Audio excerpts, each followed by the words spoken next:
Hi guys, welcome to Free Baking Class by Elfin. இன்றைக்கி என்ன recipe பார்க்க போகிறோம்னா, நம்ம பேக்கரியிலலாம் வாங்கக்கூடிய plain கேக், அதாவது டீ கேக்குன்னு சொல்லுவாங்கள்ல, அந்த கேக் தான் பண்ண போகிறோம். இது வந்து கடையில் வாங்குறத விட உங்களுக்கு செம்ம சாஃப்டாக அண்டு செம்ம ஹெல்த்தியான ஒரு ரெசிப்பியாக இருக்கும். நீங்கள் வந்து வீட்டில் இருக்க சின்ன குழந்தைங்களுக்கு கூட கொடுக்கலாம், அந்தளவுக்கு ஹெல்த்தியான ஃபுட்டு இது.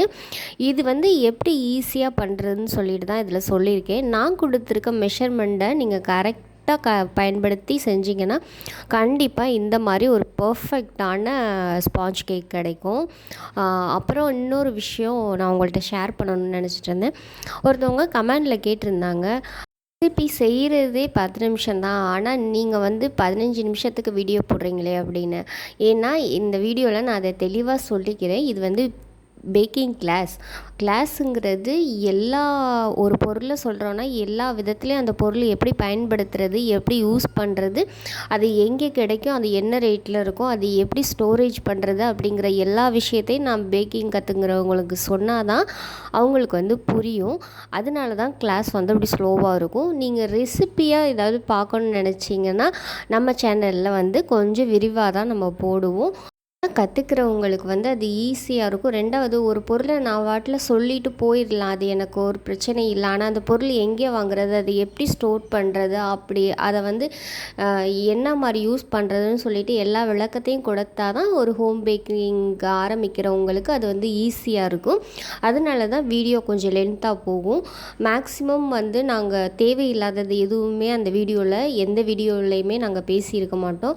பேக்கிங்க்கு என்னென்ன தேவையோ, நான் என்னென்ன தேடினனோ, நான் என்னென்ன கற்றுக்கிட்டனோ அதை எல்லாத்தையும் தான் நான் உங்கள் கூட ஷேர் பண்ணுறேன். அது உங்களுக்கு ரெசிபி மட்டும் வேணும்னா கண்டிப்பாக நீங்கள் வந்து ரெசிபீஸ் மட்டும் போடுற சேனலை விசிட் பண்ணி நீங்கள் பார்த்துக்கலாம். எங்கள் கிளாஸ் வந்து பிகினர்ஸாக இருக்கவங்க, இல்லை கேக்கை வந்து புதுசாக கற்றுக்கிறவங்க, அவங்களுக்கு என்னென்ன ப்ராப்ளம்ஸ் வரும், அதை எப்படிலாம் ஃபேஸ் பண்ணலான்னு சொல்லிட்டு தான் இந்த சேனலில் நாங்கள் சொல்லி கொடுக்குறோம்.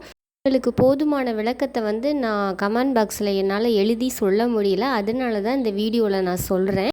ஃபஸ்ட்டு ஓடிஜியை 10 நிமிஷம் டைமர் ஆன் பண்ணிவிட்டு, ராடு வந்து டாப் அண்ட் பாட்டம் ராடு 2 செக்ஷனையும் ஆன் பண்ணிவிட்டு, எப்போதும் நம்ம 180 டிகிரி, அதாவது 180 டிகிரிக்கு தான் நம்ம கேக் பேக் பண்ணுவோம். இன்றைக்கி வந்து நம்ம 160 டிகிரிக்கு கேக் பேக் பண்ண போகிறோம். இந்த டைமிங்கில் 10 நிமிஷம் ப்ரீ ஹீட் ஆன் பண்ணிக்கோங்க.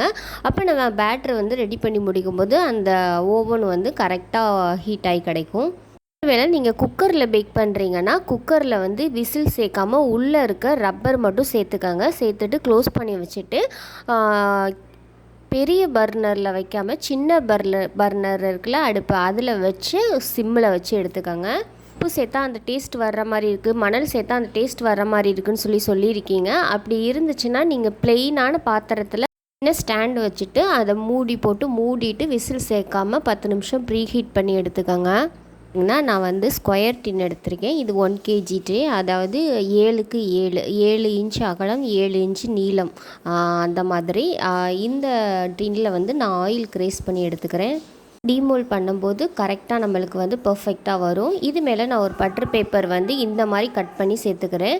இது மேலேயும் லைட்டாக ஆயில் அப்ளை பண்ணி எடுத்துக்கிறேன். இங்கே பார்த்திங்கன்னா நான் ரூம் டெம்பரேச்சரில் உள்ள 6 முட்டை எடுத்திருக்கேன்.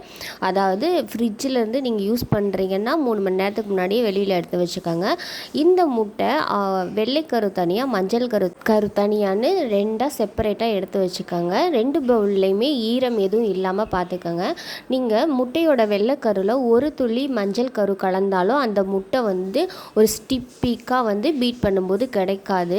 அதனால் ஒரு துளி கூட மஞ்சள் கரு வந்து சேராமல் நீங்கள் 6 முட்டையும் பிரித்து எடுத்துக்கோங்க. 6 முட்டையும் பிரித்து எடுக்கும்போது ஒரே பவுலில் வச்சு பிரித்து எடுக்காதீங்க. இந்த மாதிரி செப்பரேட்டாக ஒரு பவுல் வச்சுட்டு அதில் வந்து பிரித்து ஊற்றிக்கோங்க. கடைசி நேரத்தில் 5 முட்டையும் நீங்கள் கரெக்டாக ஊற்றிட்டு 6வது முட்டையில் மஞ்சள் கரு வந்து கலங்கி ஒரு சொட்டு அந்த முட்டையில் விழுந்துருச்சுன்னா அப்புறம் எல்லாமே போச்சுல்ல, அதனால தான் சொல்கிறேன். இந்த 6 முட்டையோட மஞ்சள் கருவில் நான் பைனாப்பிள் எசன்ஸ் சேர்த்துக்கிறேன். இந்த பைனாப்பிள் எசன்ஸ் 1 டீஸ்பூன் அளவு சேர்த்துக்கிறேன். அது கூடவே நான் 1/2 டீஸ்பூன் அளவு பட்டர் எசன்ஸ் சேர்த்துக்கிறேன். கூடவே 2 பிஞ்ச் அளவு உப்பு சேர்த்துக்கிறேன். இந்த எல்லாத்தையும் சேர்த்துட்டு நல்லா கலந்து எடுத்துக்கலாம். இந்த பைனாப்பிள் எசன்ஸும் பட்டர் எசன்ஸும் சேர்க்கும்போது தான் எக்ஸாக்டாக உங்களுக்கு பேக்கரியில் வாங்குகிற டீ கேக் மாதிரியே கிடைக்கும். அதனால தான் 2 எசன்ஸும் கலந்து எடுத்துக்கிறோம். இப்போ பார்த்திங்கன்னா நம்ம தனியாக எடுத்து வச்சுருக்க வெள்ளைக்கருவை பீட்ரு ஆன் பண்ணி ஃபஸ்ட்டு ஸ்பீடில் ஒரு 60 செகண்ட் வந்து நீங்கள் நல்லா பீட் பண்ணி எடுத்துக்கோங்க. 60 செகண்ட்லேயே இந்த மாதிரி ஃபோம் நல்லா பொங்கி வந்துடும். இது கூடவே நான் வந்து 160 கிராம் சர்க்கரை எடுத்திருக்கேன். அது கப் மெஷர்மெண்ட்டில் 250 ml கப்பில் 3/4 கப்பு ப்ளஸ் 1 டேபிள் ஸ்பூன் அளவு வந்து நீங்கள் சுகர் எடுத்துக்கோங்க. நான் வந்து பொடி பண்ணாத சர்க்கரை தான் எடுத்திருக்கேன். பொடி பண்ணாத சர்க்கரை எடுக்கும்போது தான் ரிசல்ட் வந்து நல்லா பர்ஃபெக்டாக வருது. ஏன்னா பொடி பண்ண சர்க்கரையை வந்து நம்ம எடுத்துக்கும் போது சீக்கிரமே ஃபோம் வந்துடும். ஆனால் அந்தளவுக்கு திக்காக கிடைக்காது. நம்ம இந்த சர்க்கரை கரையிற வரைக்கும் பீட் பண்ணிகிட்டே இருக்கிறதுனால ஒரு திக்கான ஃபோமாக நம்மளுக்கு கிடைக்கும். அதனால தான் பொடி பண்ணாத சர்க்கரையாக எடுத்துருக்கோம். இந்த சர்க்கரையை வந்து நான் 3 பேட்சாக சேர்த்து நல்லா பீட் பண்ணி எடுத்துருக்கேன். ஸ்டிப்பிக்காக நல்லா பீட் பண்ணி எடுத்தால் தான் உங்கள் கேக்கோட ஹைட் வந்து கம்மியாகாது. சில பேர் வந்து ஓரளவுக்கு பீட் பண்ணிவிட்டு எடுத்துருவீங்க. அப்போ நீங்கள் கேக் பேக் பண்ணும்போது கேக் வந்து ஹைட்டாக இருக்கும். ஆனால் வெளியில் எடுத்ததுக்கப்புறம் அந்த ஹைட் வந்து அப்படியே டவுன் ஆயிரும். அந்த ஒரு ரீசன் வந்து நீங்கள் ஒழுங்காக எக்கை பீட் பண்ணாமல் வர்றதுனால தான். இப்போ நான் எக்கை வந்து நல்லா பீட் பண்ணி எடுத்ததுக்கப்புறம் நம்ம கலந்து வச்சுருக்க மஞ்சள் கருவும் எசன்ஸும் சேர்த்துருக்கோம்ல, அதை வந்து நான் 2 பேட்சாக சேர்த்து ஃபஸ்ட்டு ஸ்பீட் ஆன் பண்ணி லைட்டாக மிக்ஸ் பண்ணி மட்டும் எடுத்துக்கிறேன். இப்போ மிக்ஸ் பண்ணதுக்கப்புறம் நான் வந்து ஒரு ஸ்பேச்சுலா வச்சு எல்லாத்தையும் ஈவனாக கலந்து எடுத்துக்கிறேன். நீங்கள் ரொம்ப போட்டு கிண்டிடாமல் மெதுவாகவே இந்த மாதிரி ஸ்லோவாக கலந்து எடுத்துக்கோங்க. கூடவே நான் ஒரு ஈரமில்லாத பாத்திரத்தில் ஒரு சல்லடை வச்சுட்டு அதில் 150 கிராம் மைதா மாவு, அதாவது 250 ml கப்பில் 1 கப்பும் ப்ளஸ் 1/4 கப்பும் எடுத்திருக்கேன். இது கூடவே நான் 2 டேபிள் ஸ்பூன் அளவு கார்ன்ஃப்ளவர் மாவு எடுத்திருக்கேன். அதாவது 14 கிராம் கார்ன்ஃப்ளவர் மாவு, 1 டீஸ்பூன் அளவு பேக்கிங் பவுடர் எடுத்திருக்கேன். இது எல்லாத்தையும் நான் நல்லா சல்லடையில் கலந்து ஒரு 3 டைம்ஸ் வந்து இந்த மாதிரி சலித்து எடுத்துக்கிறேன். நீங்கள் 3 டைம்ஸ் சலிக்கணுமேனு யோசிக்க வேணாம். அப்படி சலிச்சிங்கன்னா தான் உங்களுக்கு அந்த கார்ன்ஃப்ளவர் மாவும் பேக்கிங் பவுடரும் மைதாவோட ஒவ்வொரு துகள்கள் கூடயும் சேர்ந்து நம்மளுக்கு பர்ஃபெக்டாக கிடைக்கும். இந்த 3 டைம் சலித்து எடுத்ததை 4வது டைமாக நான் வந்து நம்ம ரெடி பண்ணி வச்சுருக்க எக்கு கூட நான் சேர்த்துக்கிறேன். இந்த மாதிரி கட் அண்ட் ஃபோல்ட் மெத்தடில் கிண்டாமல் இந்த மாதிரி ஏந்தி கிண்டுங்க. இப்படி கிண்டுறதுனால உங்களுக்கு சீக்கிரமாகவே மாவு வந்து முட்டை கூட கலந்துரும். 2வது வந்து அங்கங்கே கட்டியாக எதுவும் இருக்காது. இதை வந்து நான் 3 பேட்சாக சேர்த்து நல்லா கலந்து எடுத்துக்கிறேன். இந்த பேட்ரு வந்து கொஞ்சம் கெட்டியாக தான் இருக்கும். கெட்டியாக இருக்குன்னு நீங்கள் கவலைப்பட வேண்டாம். அப்போ தான் நம்மளுக்கு கேக்கோட டெக்ஸ்சர் வந்து நல்லா கிடைக்கும். இப்போ 3வது பேட்சையும் சேர்த்து நல்லா கலந்து எடுத்துக்கிறேன். இது ஓரமாக எடுத்து வச்சிடலாம். இது கூடவே ஒரு பாத்திரத்தில் நான் கரெக்டாக 60 ml அளவு பால் எடுத்திருக்கேன். அதாவது டேபிள் ஸ்பூன் அளவு காய்ச்சி ஆற வச்ச பால் எடுத்திருக்கேன். ஃப்ரிட்ஜிலேருந்து டைரெக்டாக இந்த பாலை யூஸ் பண்ணாதீங்க. காய்ச்சி ஆற வச்ச பாலை தான் யூஸ் பண்ணணும்.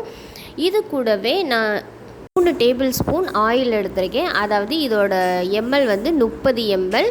இது வந்து வாசனை எதுவும் இல்லாத எண்ணெய் தான் நம்ம பயன்படுத்தணும். உங்களுக்கு தேவைப்பட்டால் பட்ரு கூட நீங்கள் உருக்கி சேர்த்துக்கலாம். அதுவும் நல்லா தான் இருக்கும்.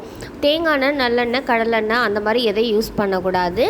இந்த எண்ணெயும் பாலும் நல்லா மிக்ஸ் ஆகிற அளவுக்கு லைட்டாக கலந்து எடுத்துக்கோங்க. அதுக்கப்புறம் நம்ம கலக்கி வச்சுருக்க முட்டையும் மாவும் கலந்த கலவையை ஒரு பேட்ச் அளவு ஒரு கரண்டியில் எடுத்து இந்த எண்ணெயும் பாலும் கூட சேர்த்து லைட்டாக மிக்ஸ் பண்ணி எடுத்துக்கோங்க. மிக்ஸ் பண்ணி எடுத்துருக்கதை நம்ம பீட் பண்ணி வச்சுருக்க மாவு கூட இந்த மாதிரி கரண்டியில் சேருங்க. டைரெக்டாக ஊற்றாதீங்க, ஃபோம்லாம் அடங்கிரும். இந்த மாதிரி எல்லா இடத்துலையும் ஈவனாக படுற மாதிரி நல்லா ஊற்றிட்டு இதை வந்து நல்லா கட் அண்ட் ஃபோல்ட் மெத்தடில் லைட்டாக கலந்து எடுத்துக்கோங்க. ரொம்ப ஹெவியாக போட்டு கலந்துடாதீங்க. இந்த எவ்வளோதுக்கு அந்த ஃபோம் இருக்கோ அதே அளவுக்கு நம்மளுக்கு கடைசியில் கலந்து முடிச்சதுக்கு அப்புறமும் இருக்கணும். அப்படி உங்களுக்கு ஃபோம் வந்து அடங்கின மாதிரி தெரிஞ்சிச்சுன்னா உங்கள் பேட்ரு வந்து ரொம்பவே லூஸ் ஆயிரும். அந்த டைம் வந்து கேக் வந்து ஹார்ட் ஆயிரும். அந்த பிரச்சனையை அவாய்ட் பண்ணுறதுக்கு தான் நீங்கள் வந்து ஸ்லோவாக மிக்ஸ் பண்ணணும். இந்த ரெடி பண்ணி வச்சுருக்க பேட்டர்னா இந்த ஆல்ரெடி ரெடி பண்ணி வச்சுருக்க ட்ரேயில் வந்து சேர்த்துட்டு இந்த மாதிரி ஒரு ஸ்டிக்கு வச்சு நல்லா ஈவன் பண்ணி எடுத்துக்கிறேன். அப்போ தான் நம்ம கேக் வந்து சரியான ஹைட்டில் கிடைக்கும். நீங்கள் இந்த மாதிரி பண்ணாமல் விட்டிங்கன்னா கேக் ஒரு பக்கம் ஹைட்டாகவும் ஒரு பக்கம் ஹைட் கம்மியாகவும் கிடைக்கும். இப்போ ஏர் பபிள்ஸ் எதுவும் இருக்கான்னு செக் பண்ணுறதுக்காக ஒரு 4-5 வாட்டை கீழே தட்டி எடுத்துக்கோங்க. அதுக்கப்புறம் நம்ம ஆல்ரெடி ப்ரீ ஹீட் போட்டு வச்சுருந்த ஓடிஜியில் இந்த ட்ரேயை உள்ளே வச்சுட்டு டைமரை 40 நிமிஷம் ஆன் பண்ணிவிட்டு ராடை வந்து பாட்டம் ராடுக்கு மட்டும் ஆன் பண்ணிக்கோங்க. கடைசி 10 நிமிஷத்துக்கு டாப் அண்ட் பாட்டம் ராடை ஆன் பண்ணிக்கோங்க. கடைசி 10 நிமிஷம் டாப் அண்ட் பாட்டம் ராடை ஆன் பண்ணும்போது தான் உங்கள் மேலே இருக்க சர்ஃபேஸ் வந்து நல்லா ட்ரை ஆகி கிடைக்கும். இல்லைன்னா கேக்கோட மேலே வந்து அப்படி பீஸ் பீஸ்ன்னு ஒட்டுற மாதிரி இருக்கும். அதை வந்து அவாய்ட் பண்ணுறதுக்காக தான் டாப் அண்ட் பாட்டம் வந்து நம்ம கடைசி 10 நிமிஷத்துக்கு ஆன் பண்ணுறோம். கரெக்டாக 160 டிகிரி செல்சியஸில் வந்து இந்த கேக் பேக் ஆனால் தான் உங்களுக்கு நல்லா பர்ஃபெக்டாக கிடைக்கும். இப்போ கேக் வெந்ததுக்கப்புறம் நம்ம டீமோல்ட் பண்ணிக்கலாம். டீமோல்ட் பண்ணுறது உடனே டீமோல்ட் பண்ணாதீங்க, நல்லா ஆறுனதுக்கப்புறம் தான் டீமோல்ட் பண்ணணும். சில பேருக்கு நீங்கள் பேட்டர் ஒழுங்காக ரெடி பண்ணலைன்னா கேக்கு ஃபஸ்ட்டு வேகும்போது நல்லா ப்ளஃபியாக மேலே ரைஸ் ஆகி கிடைக்கும். ஆனால் கேக் வெந்ததுக்கப்புறம் நீங்கள் எடுத்து வெளியில் வச்சோன்னா அப்படியே டவுன் ஆயிரும்.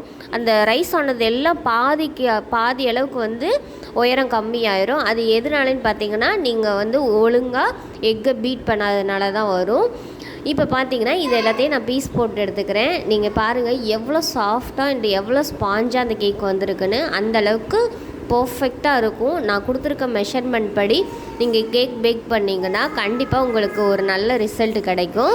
இந்த ரெசிபி உங்களுக்கு பிடிச்சிருந்துச்சுன்னா லைக் பண்ணுங்கள், ஷேர் பண்ணுங்கள், கமெண்ட் பண்ணுங்கள், சப்ஸ்கிரைப் பண்ணுங்கள். ஈஸியாகவே பேக்கிங் கற்றுக்கணுமா இல்லை பேக்கிங்கில் ஏதாவது சந்தேகமாக அப்போ எங்கள் சேனலில் சப்ஸ்கிரைப் பண்ணுங்கள். கண்டிப்பாக உங்களுக்கு தேவையான அனைத்து தகவலும் எங்கள் சேனலில் ஃப்ரீயாகவே ப்ரொவைட் பண்ணுறோம். தேவைப்படுறவங்க வாட்ச் பண்ணி யூஸ் பண்ணிக்கோங்க. வேறு ஏதாவது உங்களுக்கு பேக்கிங் சம்மந்தமாக டவுட் இருந்துச்சுன்னா கண்டிப்பாக கமெண்ட் பாக்ஸில் கமெண்ட் பண்ணுங்கள். நாங்கள் முடிஞ்ச அளவுக்கு ரிப்ளை பண்ணுறோம். முடியாத பட்சத்தில் உங்களுக்கு ஒரு வீடியோவே க்ரியேட் பண்ணி போடுறோம். Thank you for all. Thank you for வாட்சிங்.